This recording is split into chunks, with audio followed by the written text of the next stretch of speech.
ರಾಜ್ಯದಲ್ಲಿ ಮುಸ್ಲಿಮರ ಓಲೈಕೆಗೆ ರಾಜ್ಯ ಸರ್ಕಾರ ಮುಂದಾಯ್ತಾ? ಅದೇನು ಕಾಂಗ್ರೆಸ್ಸಿನ ವಿಚಾರದಲ್ಲಿ TMC ಅನ್ನೋದೇನು ಹೊಸದಲ್ಲ. ಮುಸ್ಲಿಮರಿಗೆ ಬೇಕೋ ಬೇಡವೋ ಕಾಂಗ್ರೆಸ್ ಇವ್ರು ಸುಮ್ಮನಿರಲ್ಲ, ಬೇಡದಿದ್ರು ಇವ್ರು ಸುಮ್ಮನಿರಲ್ಲ.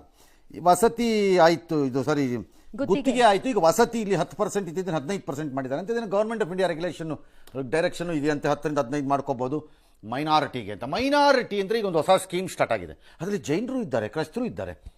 ಅದು ಬೋಗಸ್, ಅದು ಡೋಂಟ್ ಟೆಲ್ ಮಿ. ಇದ್ದಾರೆ ಅಂತ ನಮಗೂ ಗೊತ್ತಿದೆ. ಮೈನಾರಿಟಿ ಅಂತ ಅಂದರೆ it will be Muslims dominated ಅಷ್ಟೇ. ಅದ್ರಲ್ಲಿ ಏನು ಅನುಮಾನನೇ ಇಲ್ಲ, ಅದ್ರಲ್ಲಿ ಸುಮ್ಮನೆ ಬುರುಡ ಬಿಡಬೇಡಿ ಆಯಿತಾ. ಹಾಗಿದ್ದರೆ SC ಒಳ ಮೀಸಲಾತಿ ಆಗಬೇಕು ಎಡಗೈ ಬಲಗೈಗೆ ಎಲ್ಲ ಅಂತ ಅನ್ನೋವಾಗ ಇದರಲ್ಲೂ ಮಾಡಿಕೊಟ್ಬಿಡಿ ನೋಡೋಣ. ಮುಸ್ಲಿಮ್ದೆಷ್ಟು, ಕ್ರೈಸ್ತರೆಷ್ಟು, ಜೈನರದೆಷ್ಟು ಅಂತಂಗಾರೆ ನೋಡೋಣ, ಮಾಡಿಕೊಟ್ಬಿಡಿ ಒಳ ಮೀಸಲಾತಿನ. ಅದ್ಯಾಕೆ ಅದೆಲ್ಲ ಬರಲ್ಲ. ಅಲ್ಲವ್ರು ಹೊಡಿಬಾರ್ದಾ? ಜಾತಿ ಹೆಸರಲ್ಲಿ ಹಿಂದೂಗಳದ್ದು ಹೊಡಿಬೋದಾ? ಅದಾಗತ್ತಾ? ಇನ್ನು ಅಖಂಡ ಭಾರತ ಕಟ್ಟಬೇಕಂತೆ ನಾವು ರಾಹುಲ್ ಗಾಂಧಿಗೆ, ಅಥವಾ ಯಾರು ಸಿದ್ದರಾಮಯ್ಯನವ್ರಿಗೆ, ಅಥವಾ DK ಶಿವಕುಮಾರ್ ಅವ್ರಿಗೆ. ಭಯ ಆಗತ್ತೆ ನನಗೆ ಒಂದೊಂದ್ಸರಿ ಅವ್ರ ಹೆಸರು ಹೇಳಕ್ಕೂ. ಕಾಮಿಡಿ ಮಾಡ್ತಾರೆ, ಕಾಮಿಡಿ ಕಿಲಾಡಿ ನನ್ನ ಮಗ. ಸಣ್ಣದಲ್ಲಿ ಹಾಗಾಗಿ ಏನು ಬಿಡ್ತೀರಿ, ರೈಲು ಮಾಡಿದ್ದಾರೆ ಗಲಾಟೆ. DK ಶಿವಕುಮಾರ್ ಸಮರ್ಥನೆ ಅಂತ. ಈ ಸಮರ್ಥನೆ ಒಳ್ಳೆ ಖಾತೆ ಆಯ್ತು ರೀ. ನಗರದಲ್ಲಿ ಅವ್ರ ಸಂಖ್ಯೆ ಕಡಿಮೆ ಇದೆ, ಹಾಗಾಗಿ ಅವ್ರಿಗೆ ವ್ಯವಸ್ಥೆ ಮಾಡಬೇಕು ಅಂತ. ಸರ್ ಏನು ಸರ್ ನೀವು ಹಿಂಗೆ ಮಾಡ್ಬಿಟ್ರಿ ಸೂರ್ಯನ್ಗೆ ಅಂತ, ನಮ್ಮ ಇಷ್ಟ ರೇ ಅಂತ ಸಮರ್ಥನೆ ಮಾಡ್ತಾರೆ. ಎಲ್ಲದಕ್ಕೂ ಇರುತ್ತೆ. ಏನು ದೊಡ್ಡ ಕೆಲಸ ಇದ್ದೆ ಅಷ್ಟಲ್ಲಿ. JP ಒಂದಷ್ಟು ಗಲಾಟೆ, ಇದು ಮೋಸ, ಇದು ದಗ. ನೀವೇನು ಕತ್ತೆ ಕಾಯ್ತಾ ಇದ್ರ? ನೀವೇನು JD ಮಣ್ಣು ತಿಂತಿದ್ರ ಅಧಿಕಾರದಲ್ಲಿ ಇದ್ದಾಗ? 10% ಇತ್ತಲ್ಲ, BJP ಅವ್ರದ್ದು ಹೆಂಗೆ ಅಂದರೆ ಸರ್ ಬರೀ ಇಂಥದ್ದೇ. ತಮ್ಮ ಅಧಿಕಾರ ಇಲ್ಲದಿದ್ದಾಗ ಬುರುಡ ಬಿಟ್ಕೊಂಡು ತಿರ್ಗಕ್ಕೆ. ನಿಮ್ಮ ಯೋಗ್ಯತೆಗೆ ಮಾಡಬೇಕಾದ ಕೆಲಸ ಮಾಡಲಿಲ್ಲ ಸರ್ಕಾರದಲ್ಲಿ ಇದ್ದಾಗ, ಅಷ್ಟು ಬಡ್ಕೊಂಡ್ರು. ಸೀರೀಸ್ ಆಫ್ ವಿಚಾರಗಳಿಗೆ ಬಂದಾಗ ಮಲ್ಕೊಂಡು ನಿದ್ದೆ ಹೊಡಿತಿದ್ರಿ. ಕಾಸು ಹೊಡೆಯೋನು ಕಾಸು ಹೊಡ್ಕೊಂಡ, ಮಲ್ಕೊಂಡವ್ನು ಮಲ್ಕೊಂಡ ಭದ್ರವಾಗಿ. ಈಗ ಬಂದು ಬಿಡ್ತಾರೆ ರೈಲನ್ನು ಸುಮ್ಮನೆ. ಇವಾಗಿನಷ್ಟು ಅವಾಗಲೇ ಅವ್ರು ಯಾರ ಕೇಂದ್ರ ಮಂತ್ರಿ ಪ್ರಹ್ಲಾದ್ ಜೋಶಿ ಅವರು, ಇದು ಸಂವಿಧಾನ ವಿರೋಧಿ. ಹೌದಾ?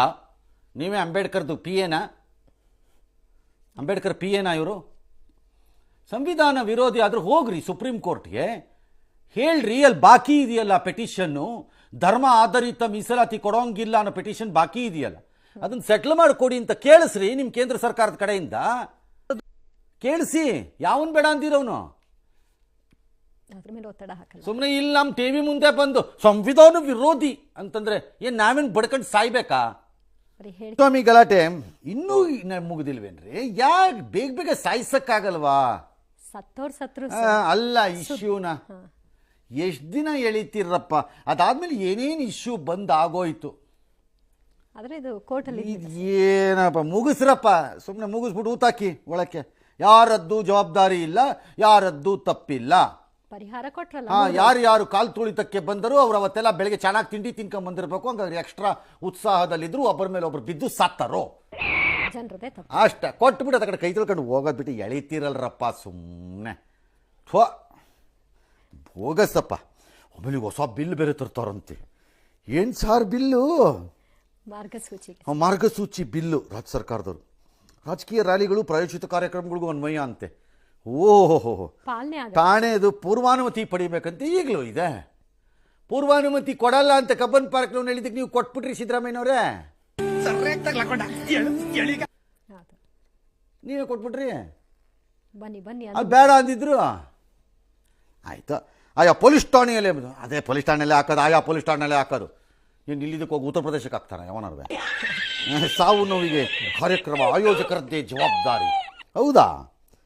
ಹಂಗಾದ್ರೆ ನೀವು ಬಂದೋಬಸ್ತ್ ಪ್ರೊಟೆಕ್ಷನ್ ಫೀ ತಗೋತೀರಲ್ಲ, ನಿಮ್ಮ ಕೆಲಸ ಏನು? ಸೊನ್ನೆ, ಬರೀ ಕಾಸಿಸ್ಕೊಳ್ಳೋದಾ? ಆಯ್ತು, ಅವರೇ ಜವಾಬ್ದಾರಿ. ಆಯೋಜಕರು ಯಾರು? ಆಯೋಜಕರು ಅಂದ್ರೆ ಯಾರು? ಪರ್ಮಿಷನ್ ಕೇಳಿದವರು ಅಂದ್ರೆ ಅರ್ಜಿ ಕೊಟ್ಟವನಾ?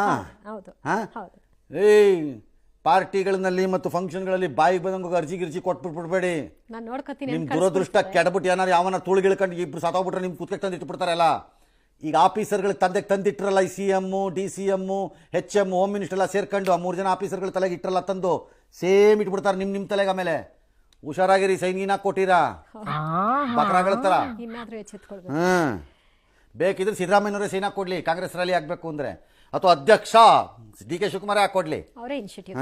ಯಾವ ಪೆದ್ರ ತರ ಹೋಗಿ ಹಾಕಿ ತಗಲಾಕಬಿಡಿ.